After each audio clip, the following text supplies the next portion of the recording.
नमस्कार दोस्तों, आज की कहानी का शीर्षक है भगवान की मर्जी। चंदूलाल जब मंदिर के सामने से गुजर रहा था तो उसने देखा कि आज मंदिर में भक्तों की बहुत भीड़ है। एक बार उसने रुककर सोचा कि आज तो भगवान ने मेरा काम आसान कर दिया। अब लोगों की जेब काटने के लिए आज मुझे बस अड्डे जाकर धक्के खाने की ज़रूरत नहीं पड़ेगी। यही सब सोचकर चंदू मंदिर के अंदर चला गया। अंदर जाकर उसने देखा कि मंदिर के हॉल में पुजारी जी प्रवचन दे रहे हैं और दूसरी ओर भक्तों की बहुत भीड़ लगी हुई है, क्योंकि वहाँ पर प्रसाद और लंगर बँट रहा था। इतनी भीड़ देखते ही हाथ की सफाई में माहिर चंदू मन ही मन खुश होने लगा। उसने अपने आप से कहा कि लगता है भगवान की आज यही मर्जी है कि आज मंदिर से ही धंधा शुरू किया जाए। शातिर चंदू ने कुछ ही मिनटों में खास लोगों की जेब पर नज़र घुमाकर अपना शिकार तलाश कर लिया। उसने देखा कि एक आदमी भगवान के चरणों में गिड़गिड़ा रहा था कि हे भगवान, जब से मेरी शादी हुई है एक दिन भी सुख चैन से नहीं गुजरा। न दिन में चैन है, न रात को ठीक से सो सकता हूँ। मैं अपनी ज़िंदगी से बहुत दुखी हूँ। आप जल्दी से मुझे अपने पास बुला लो।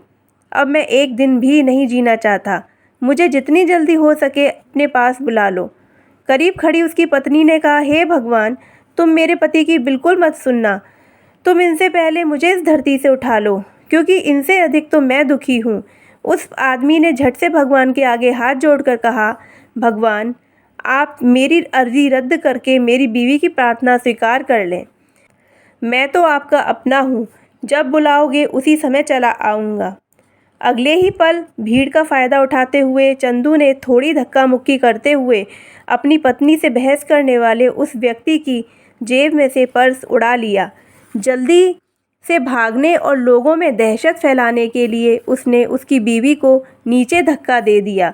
वो औरत बच तो गई, लेकिन उसे बहुत चोटें आईं।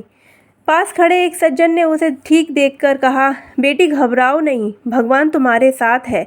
वो औरत डर से कराते हुए बोली, आप ठीक कह रहे हैं, वरना मुझे इतनी ज़ोर से धक्का कौन देता।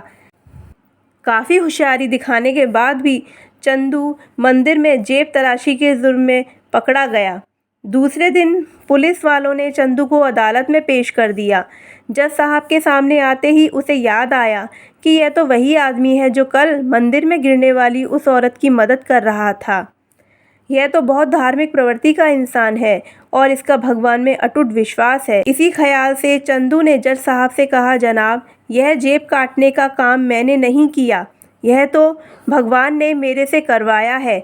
शायद भगवान की यही मर्ज़ी थी कि मैं उसके मंदिर में आकर यह काम करूं, वरना मेरी क्या औकात कि मैं इतनी बड़ी गुस्ताखी कर पाता। इसलिए इस जुर्म में मेरा कोई दोष नहीं है। आपने जो भी सज़ा देनी है वो भगवान को ही दो। अदालत में बैठे सभी लोग जानते थे कि जज साहब का भगवान में अटूट विश्वास है और यह चोर उनकी इसी कमजोरी का फ़ायदा उठाना चाहता है।